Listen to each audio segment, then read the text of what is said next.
You'll lose everything by Q3. That's the first thing I heard. Not even 5 minutes into the board meeting. Her voice just cut through all the nervous chatter like a blade.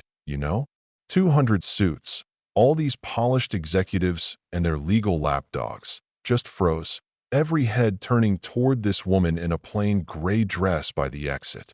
Hair yanked back, no makeup, a battered badge that said data entry. Someone actually whispered, "Who the hell is she?" And you know what? I was asking myself the same thing. Richard Maxwell, the CEO, jaw clenched so tight you'd think his teeth were about to shatter. He motioned for security, and she just stood there, didn't even blink. That supplier clause shifts liability. If you sign it, the company takes the full fall. The room went dead quiet. Richard lost all color in his face. And that's when it hit him who she was. Because suddenly, the biggest, most powerful guy in Chicago was looking at a nobody and realizing he didn't have the upper hand. If you've ever seen a man realize he might have made a huge mistake, you know the look. Maybe you'd call it reckless. Maybe you'd call it suicidal. But what would you do, really, if you were her? In her shoes, watching a contract about to ruin 50 small businesses, would you risk everything, or would you keep your head down? I've been there, so I'll just tell you. What happened next changed the way I think about courage forever. Grace Porter lived alone on the South Side, in an apartment so run down that even the ghosts seemed tired of haunting it. Paint peeling, radiator clanking, the whole works. 34 years old, and she'd learned that the best way to survive was to make herself invisible. Walk to work because the bus was a luxury she couldn't always afford. Her desk was buried in the corner on the 32nd floor, surrounded by 20-somethings who'd whisper "ghost girl" behind her back. Lunches were always alone, one of those battered library books in her hands, the kind with half the pages dog-eared and a little bit of hope hiding between them. 3 dresses from Goodwill, 2 pairs of shoes, a winter coat held together by a safety pin. In her desk drawer, beneath stacks of forms nobody looked at twice, was a small, worn wallet. 2 photos inside. One, her younger self in a navy suit standing in front of the Massachusetts Supreme Court, practically glowing. The other, her sister Jennifer, with that infectious smile and the same stubborn jaw as Grace. Every morning, like clockwork, Grace would touch those photos before she started work. A secret ritual, a reminder of who she'd been and who she'd lost. Her coworkers saw nobody. They didn't see how her hands flew over legal documents, catching mistakes the so-called experts missed, or how she'd spend weekends in the law library reading files she'd never be paid to fight. She was invisible because that's how she had to survive. But that all changed the day she saw Maxwell's contract, the same kind of poison she'd spent her old life fighting. See, 5 years ago, she was Grace Hamilton, a courtroom legend, senior partner in a Boston firm that made it their business to take on corporate giants. Graduated Harvard Law at 25, made partner by 30. The kind of person who made rich men nervous. She married Daniel Porter, CFO, smooth talker, the kind of guy you'd think wrote poetry just for her. For a while, she believed it. Her big case was Synergy Corporation, 50 small suppliers about to get steamrolled by a contract designed to choke the life out of them. Grace uncovered the usual bribes, kickbacks, forged documents.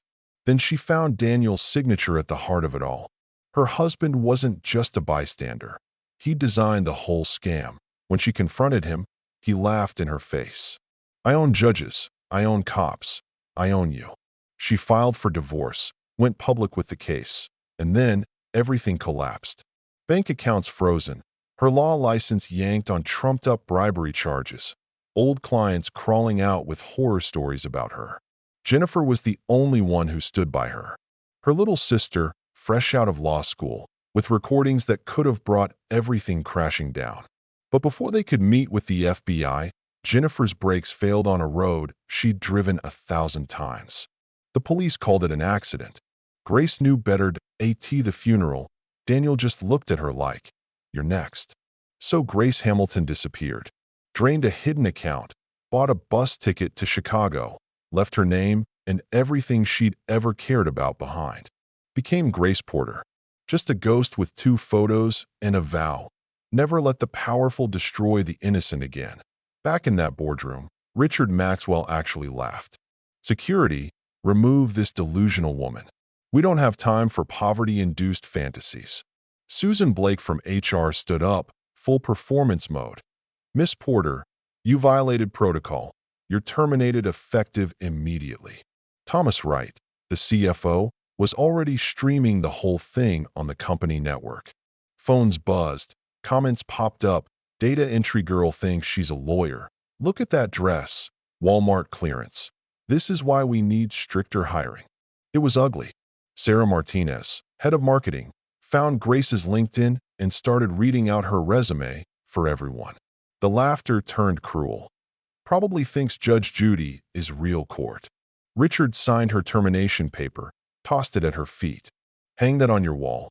Let it remind you what happens when you reach above your station. Hundreds of people watching live, tearing her down in the comments. Grace picked up the paper, hands steady even as she relived every old humiliation. But this time, she didn't run. Thomas Wright, too much cologne, all ego, stepped up, demanding an apology. Say sorry, and we'll let security escort you out gently. Refuse, and I'll make sure you never work in this city again. Though honestly, who would hire you anyway? Her mind screamed at her to apologize, to just get out. She took a step toward the door, ready to become invisible again, when her old leather bag slipped from her shoulder and spilled across the floor. Pins rolled everywhere, but it was a notebook, Jennifer's notebook, that caught her eye. Inside, her sister's handwriting. Remember what you taught me. The law isn't about power or position. It's about protecting those who can't protect themselves. When you feel like giving up, remember why we started. Something changed in that moment. Grace knelt, picked up the notebook, and you could almost hear her sister's voice, telling her not to run. She stood, looked around at all those faces, and something like fire woke up in her eyes. She walked straight to the screen, grabbed the laser pointer, and started picking the contract apart. Section 47B, subsection 3. If a tornado hits your warehouse, Maxwell owns your business. Section 12. If you invent something in 20 years, Maxwell owns it. Section 33C. You give up your right to fair representation and pay all legal fees, win or lose. Thomas stuttered that these were industry-standard protections. Grace smiled for the first time in years. Sherman Antitrust Act would disagree. So would the FTC. This contract breaks 17 federal laws, 43 state regs. Want the details?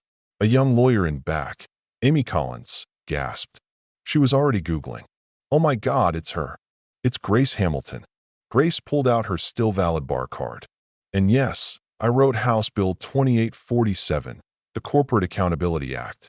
The same law that makes this contract punishable by up to $100 million in fines and 10 years in federal prison. She put her phone on speaker, called the district attorney, Jim Patterson.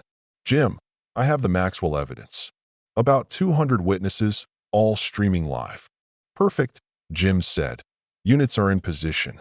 Sirens started howling outside. Richard Maxwell turned the color of wet concrete. This is entrapment. Grace just shook her head. Everything I did is legal. Unlike what you've done. The next 15 minutes. Man, it was chaos. FBI flooding in, agents barking orders, people trying to hide phones, erase evidence. But Grace had given them everything. Emails, financials, voice recordings, you name it. Susan Blake just sat there, staring at the screen with Grace's termination letter glowing, whispering, I didn't know. But everyone knew. They just didn't care. Until now.as Richard and Thomas were dragged out in cuffs. Grace looked around the room. 52 family businesses came to me. They couldn't afford lawyers, couldn't afford to fight. So I fought from the inside. Every insult, every time you laughed at me, it's all recorded. Not for lawsuits, not for revenge. So you can watch it and ask yourselves, when did I decide power meant permission to destroy? The lead FBI agent wanted her statement, but she shook her head. Everything you need is in the files. I've done my part. She walked toward the elevator. Amy Collins stopped her. You're my hero. When you disappeared, we all thought you'd given up." Grace just smiled, tired but proud. "I did give up for a while. Sometimes you get so broken that disappearing feels like the only option. But then you remember why you started, who you're fighting for, and you realize dignity isn't about winning or losing. It's about standing up, even when you're alone." The elevator doors opened. "What will you do now?" Amy asked. Grace thought of Jennifer, of the life she'd left behind. "Now, I go home." As the doors closed, Amy straightened up, walking back into that boardroom a little taller. Maybe, for some people, remembering their dignity is worth more than watching 100 others learn their shame. Outside, the sun was setting. Grace stepped into a waiting cab. The driver smiled. "You just saved my family's business, Miss Hamilton." "Where to?" he asked. She looked up at the SK.